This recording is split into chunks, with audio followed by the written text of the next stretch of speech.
ఆరాధించుటకు యోగ్యుడైనటువంటి యేసు క్రీస్తు నామమునకు మహిమ కలుగును గాక. ఆమేన్. ఆమేన్. హల్లెలూయా, హల్లెలూయా, హల్లెలూయా. మరి ఈ స్థలములో ఈ విధముగా ఆలయాన్ని కట్టడానికి మరి పునాదులు వేసి స్లాబ్ వేసి ఈ విధంగా ప్రార్థించుకోవడానికి ప్రభు ఎన్నుకున్నటువంటి దైవజనులు, సేవకులు, మరి మన శ్యామ్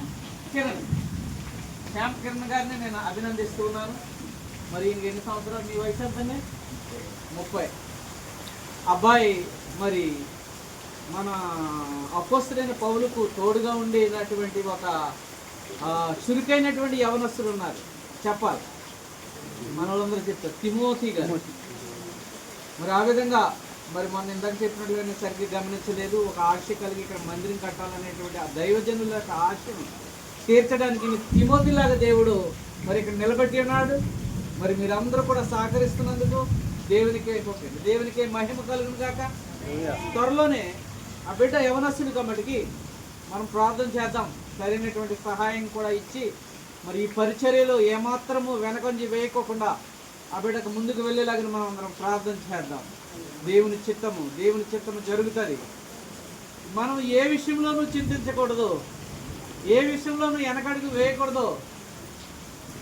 జనమున్నా లేకపోయినా మనము మన దేవుడైన యెహోవాను, మన ప్రభువును, మన రక్షకుడును, మన పరమ డాడీని మనము స్తుతించాలి, మహిమపరచాలి. ఆయనతో మనము సంభాషించుకోవాలి. దేవునికి స్తోత్రం, హల్లెలూయా. మరి నేను ఒక విషయం చెప్పమంటారా? నేను పాస్టర్ కాదండి, నేను ఒక బిజినెస్ చేసేటటువంటి బిజినెస్ మ్యాన్ని. అయినప్పటికీ దేవుడు అంటే నాకు ఆశ. డబ్బు నాకు ఎంత ఇచ్చినా ఆశ తీరదు, కానీ దేవుడు నాతో ఉంటే నాకెంతో ఆశ తీరుతుంది అనేటువంటి ఆలోచనతో ఉన్నటువంటి వ్యక్తిని. మరి నేను కూడా ఒక హిందూ సాంప్రదాయంలో నుంచి మరి దగ్గరగా ఒక 35 సంవత్సరాల క్రితమే నేను దేవుళ్ళకి వచ్చి దేవుని ఆరాధిస్తూ ఉన్నాను.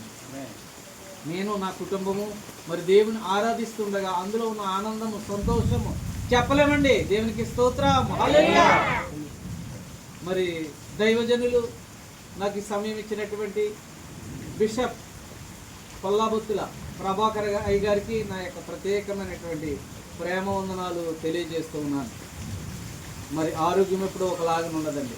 గత రోజుల్లో ఆయన కూడా కొంత అనారోగ్యం వచ్చినప్పటికీ మరలా దేవుని దగ్గర ప్రార్థించి దేవుని పని నేను మానేయకూడదు, నా ప్రాణము నాలో ఊపిరున్నంత వరకు దేవుని నాకు పెట్టినటువంటి పని నేను చేయాలని ఆయన నిర్ణయించుకుని మరలా మరి యొక్క ఏజెన్సీ ప్రాంతాలకు దూరంలో ఉన్నటువంటి మీలాంటి వారిని దర్శించడానికి ఆయన బయలుదేరి ఉన్నారు. వారి కొరకు ప్రార్థించండి.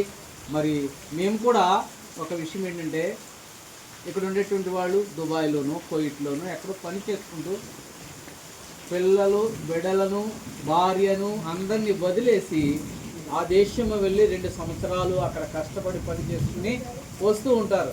నేను వెళ్ళి కొత్తలో ఏమనుకున్నానో తెలుసా? ఈ సామెత మీకు అర్థమవుతుంది, అర్థం అవుతుంది. మరి ఎందుకురా బాబు ఈ జీవితము 1982లో, ఎందుకురా బాబు 1982లో అంటే దగ్గర 42 సంవత్సరాలు, ఎందుకురా బాబు ఈ జీవితం, ఎందుకురా బాబు ఈ సంపాదన? బతికుంటే బలుసాకి తిందాలా ఇంటికి వెళ్ళి, ఫుడ్ లేకపోతే అలా సామి చెప్తారు. మీ ఊర్లో చెప్తారో చెప్పరో నాకు తెలియదు, కానీ బతికుంటే బలుసాకి తిందాలా పోదాం అనుకున్నా. అటువంటి కష్టాలు అక్కడ అనుభవిస్తూ పిల్లల కొరకు మరి కుటుంబం కొరకు పని చేసుకుంటున్న వ్యక్తులు అంత మాత్రమే కాకుండా ఆ ఒంటరి జీవితంలో దేవుడు చెప్పినట్లుగా తల్లి తండ్రి నేను విడిచిన నేను ఎవడనని చెప్పినటువంటి దేవుడు నాలాంటి వారిని ఇంకా చాలామందిని ఆ క్లిష్ట పరిస్థితుల్లో భార్యకు దూరం అయిపోయి, తల్లిదండ్రులకు దూరం అయిపోయి, చిన్న బిడ్డలను వదిలేసుకుని వెళ్ళినప్పుడు వారు ఎంతో దుఃఖంలో ఉన్నప్పుడు దేవుడు వారిని ఆదరించినటువంటి విషయంలో దేవుని మహిమపరుస్తూ ఉన్నారు.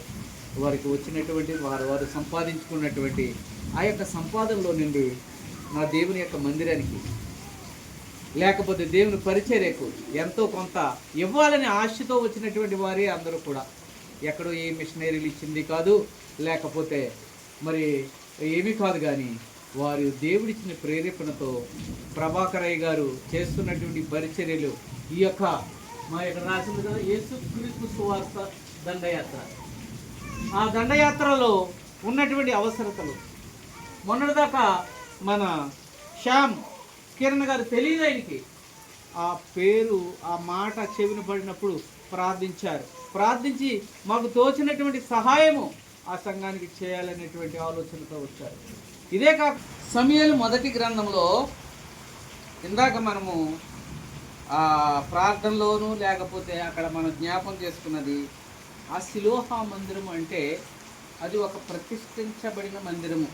అంటే ఒక ఫెస్టివల్గా కూడా ఇలా చిన్న చిన్న చర్చిలు ఎక్కడైనా ఉన్నప్పటికీ సంవత్సరానికి ఒకసారి అన్న ఆ యొక్క మందిరముకు తన భర్తతో వెళ్ళి అక్కడ ప్రార్థన చేసుకుని ఆ మందిరములో ప్రార్థన చేసినప్పుడు దేవుడు ఆలకిస్తాడు అని ఒక మంచి పేరు ఉన్నది. అక్కడ కొన్ని మైళ్ళు దూరం నడుచుకుంటూ, ఆ రోజుల్లో గాడిదలు ఒంటులు తప్ప ఏమీ ఉండేవి కాదు, అన్ని 100 కిలోమీటర్లు నడుచుకుంటూ ఒక్కొక్క 2 రోజులు 3 రోజులు నడిచి వెళ్ళి ఆ యొక్క వారందరితోనూ కలిసి ఆమె ఆ యొక్క ప్రార్థనలో పాల్గొనేది.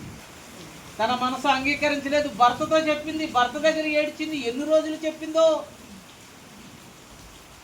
మరి ఆఖరికి ఒక నిర్ణయం తీసుకుంది తను. ఏమిటి ఈ నిర్ణయం అంటే మనం చూసినట్లయితే సమూయేలు 1వ అధ్యాయం, మొదటి సమూయేలు 1వ అధ్యాయము. అయ్యా ఎవరైనా చదువుతారా గట్టిగా? నాకు స్వరంలా ఉంటుందా? నాకు మైకాకల్లా. మరియు హన్న విజ్ఞాపన చేసి బాబు మరియు హన్న విజ్ఞాపన చేసి ఈ విజ్ఞాపన చేసి ఎలాగనని ఎలా చెప్తుందో ఒకసారి చూడండి. మనకలాంటి సాధారణమైనటువంటి స్త్రీ తన యొక్క మనసు ఆంచి ఎలా తీరిందో, ఏ విధంగా ఉందో మీరు ఇక్కడి నుంచి మనసు పూర్తిగా వాక్యం మీద మీరు పెట్టండి. దేవుడు ఎంత గొప్పవాడో చూడండి. చదువు బాబు. నా హృదయము యెహోవాయందు సంతోషించుతున్నది, యెహోవాయందు నాకు మహాబలము కలిగెను. 10వ వచనం చదువుతున్నావా? దుఃఖాక్రాంతురాలై వచ్చి యెహోవా సన్నిధిని ప్రార్థన చేయుచు. ఎంత బహు దుఃఖాక్రాంతురాలు. భర్త ఏ మాత్రము తీర్చలేకపోయాడు, ఏం చేయాలో తెలియటం లేదు. దైవజనుడు అక్కడ ఉన్నటువంటి ఏలీ కూడా ఏమీ చేయలేకపోయాడు, ప్రార్థనలు చేశాడు. దేవునితో మాట్లాడుకోవలసినటువంటి మాటలు. అదిగా నేను ఒక మాట చెప్తాను. ప్రార్థన యేసుని సందర్శన, పరమ తండ్రితో సంభాషణ. ప్రార్థన అంటే ఆయనతో మనము మన అక్రతలు, మన మనసులో ఉన్న వేదన, బాధ ఆయనతో చెప్పుకుంటాం. ఎక్కడికి రావాలి? ఫస్ట్ యేసయ్య దగ్గరికి రావాలి. యేసయ్య లేని ఎక్కడ కలుపుతాడు? పరమ తండ్రితో కలిపేస్తాడు. దేవునికి స్తోత్రం చెప్దామా? హల్లెలూయా. అప్పుడు అన్న 10వ వచనంలో అయ్యా బహు దుఃఖాక్రాంతురాలై యెహోవా సన్నిధిని, ఎక్కడ? యెహోవా సన్నిధిని ప్రార్థన చేయుచు బహుగా ఏడ్చుచు. చూసారా? కొన్నిసార్లు ఏడవాలండి. మనలో ఉన్నటువంటి ఆశ ఏమైందో తెలుస్తుంది. బొక్క పెట్టి ఏడుస్తున్నటువంటి నువ్వు జన్మనిచ్చి నీ కుమార్తె గాని కుమారుడు గాని విలవెల్లాడిపోయావే, ఆయన రక్తము పెట్టి కొన్న యేసయ్య విలవలాడిపోడా నీ కన్నీటి తెచ్చి నీ కన్నీటి బిందువులను ఆయన కుడుస్తాడంట. చిన్నవారిగా ఉన్నప్పుడే కాదు, యెషయాలో అంటాడు 60లో అనుకుంటాను, ముదుము వచ్చే వరకు సంఖ్య పెట్టుకుని వాడుని నేనే. తల్లిదండ్రులు పెట్టుకుంటారండి. అట్టి ప్రేమ అయింది. మరి ఏ విధంగా పిలుస్తూ ఉన్నామా ఆయన్ని? ఎవరికో బాధ్యత లేకుండా చెప్పేస్తున్నామా? దేవుడు ఎన్నో ప్రార్థన విజ్ఞాపనలు రాశానండి, నాకు జవాబు రాలేదంటున్నావా? బహు దుఃఖాక్రాంతురాలై ఆ పరమతండ్రి యొక్క పాదముల వద్ద దుఃఖాక్రాంతురాలై ఏడ్చుచూ ఉండెను. ఇది వ్యక్తిగత ప్రార్థన, సింగల్గా మనం చేసుకునే ప్రార్థన. భర్తతోనూ పిల్లలతోనూ చేసుకునే ప్రార్థన వేరుగా ఉంటుంది. కానీ ఒక స్త్రీగా, ఒక పురుషునిగా నీలో ఉన్నటువంటి ఆ బాధను తీయాలంటే నువ్వు ఒంటరిగా నీ దేవుని దగ్గర ఏడవాలి, మొరపెట్టాలి. దేవుని మొరపెట్టడం అంటే ఇంగ్లీష్లో అంటారు క్రై, ఏడుపు, క్రై, ఏడవాలి. 91వ కీర్తనలు అంటాడు కదా, 91వ కీర్తన ఆకారంలో ఏమని ఉంటుంది అక్కడ? అతడు మొరపెట్టగా నేను అతనికి ఉత్తరం ఇచ్చేది. నేను అతనికి ఉత్తరం ఇచ్చేది. మొర అనేది ఏడుపు కాదు. మొర అనేది ఏడుపు కాదు. మొత్తం దుఃఖమంతా బయటకు వచ్చేది మొర. ఏడుస్తుంటే వినపడకపోతే మొర పెడుతున్నాడు అంటారు. ఆ మొర మనము దేవుని దగ్గర పెట్టాలి. ఒక్కొక్కసారి దేవుడు మనకు జవాబు ఇవ్వాలంటే మన దుఃఖానంతటి కూడా ఆయన పాదం దగ్గర కుమ్మరించి మనము ఏడవాలి. ఏడిచినప్పుడు ఆయన హృదయం అంట చాలా బాధపడుతుందంట. వెంటనే జవాబిస్తాడు. అన్న చెప్తున్నది అదే.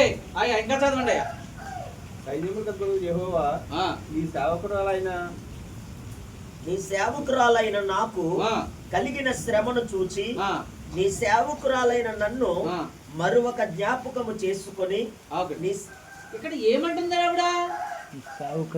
సేవకురాలు అంటే సేవ చేయాలి కదా. మరి ఒక ఆ నిగ్నేము లేకపోతే ఆ దేవుడి దగ్గర అప్లై చేస్తున్నప్పుడు నేను సేవకుడును, నేను సేవకురాలును,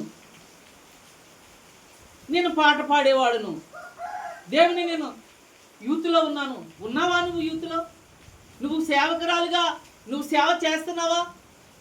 ఇది ఆలోచించుకోవాలి. తన ఎంత గుండె నిబ్బరం. ప్రభువా నీవే నా శరణం, నీవే నా శరణం, నీవు మాత్రమే నా దుఃఖాన్ని తీయగలవు అని చెప్పుతూ ఇంకా చదవండి. నీ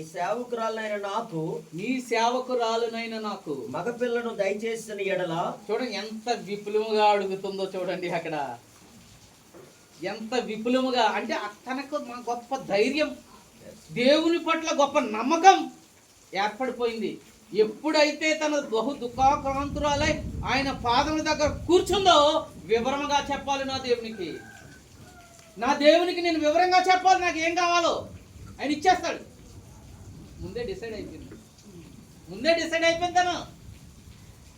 అది ప్రార్థన అంటే. అది మనం డిసైడ్ అయిపోవాలి. ఒక పాస్టర్ గారంట ఇలా వర్షం వస్తుందంట, పొద్దున్న మీటింగ్కి వెళ్ళాలంట. మీటింగ్కి వెళ్ళవలసింటే ఉదయం మేము చక్కగా వైట్ డ్రెస్ వేసుకున్నాడు, ఆయన బైబిల్ తీసుకున్నాడు, బ్యాగ్ తీసుకుని వెళ్తూ అన్నాడంట పాస్టర్ గారిని, ఎందుకైనా మంచిదా గొడిగట్టురా. ఏమైపోయింది విశ్వాసం? ఎందుకైనా మంచిది గొడిగట్టురా అంటే ఇతను వర్షం పడకూడదని సంఘం అంతా ప్రార్థన చేసింది. పాస్టర్ గారికి మళ్ళీ అనుమానం. అటువంటి అంటే ఎందుకు చెప్తున్నానంటే పాస్టర్ గారు నేను కించపరచట్లేదు. అటువంటి బీజం మనలో ఉండకూడదు. ఇక్కడ అన్న అదే అడుగుతుంది. మళ్ళా ఆవిడ వివరంగా అడుగుతుంది, నాకు కుమారుడు కావాలి, నాకు కుమారుడు కావాలి, నా దుఃఖము పోవాలంటే, నా మనోవేదన పోవాలంటే నాకు కుమారుడు కావాలి. చదవండి గారు. వాని తల మీద ఎండటిని రానియక వాడు బ్రతుకు దినములను నేను వానిని యెహోవాకు నీకు అప్పగించనని మొక్కుబడి చేసుకుని. తను ఏమో మొక్కుబడి చేసుకుంది? తనను పెంచి పెద్ద చేసి మీ ఆలయమునకు ఉపయోగపడేలాగిన ఎక్కడ చేసుకుంటుంది? ఇది ఎవరికైనా చెప్పగలరా మీరు? ఎక్కడ చేసుకుంటుంది ఈ మొక్కుబడి? ఆ శిలోహ మందిరంలో. ఇంకా దేవుడు ఆశీర్వదించలే, ముందు మొక్కుబడి చేసుకుంటుంది. అంటే ఇచ్చేస్తాడని తెలుసు ఆవిడికి. ఇచ్చేస్తాడు దేవుడు అని తెలుసు. ఆ ప్రభువు ఇచ్చేస్తాడు. ఆ పరమ తండ్రి నన్ను సృష్టించిన దేవుడు నా కన్నీరు చూశాడు, నా కన్నీరు తుడుస్తాడు. మరి ఎన్ని గంటలు చేసిందో ఎలా చేసిందో తెలియదు, కానీ అటువంటి మొక్కుబడి చేసుకుని తన ప్రార్థన చేస్తూ ఉండగా అక్కడ ఉన్నటువంటి దైవజనుడు ఏమన్నాడో తెలుసా? ఇలాగ కొన్ని మాటలు మన మీదకు వస్తాయి, ఏమాత్రము జడవకూడదు, ఏమాత్రం పిరికివారిగా ఉండకూడదు. సరైన మీ యేసయ్య గురించి, మీ పరమ తండ్రి గురించి మీరు బదులివ్వాలి. మనం నోరు మూసుకుని అస్సలు ఉండకూడదు. ఆ సమయానికి తగినటువంటి మాట మనము చెప్పాలి. ఆయన ఏమంటాడు? ఎంతవరకు నీవు మత్తురాలయ్యుందువు. ఆ రోజుల్లో ఈ ద్రాక్షారసము ప్రాణం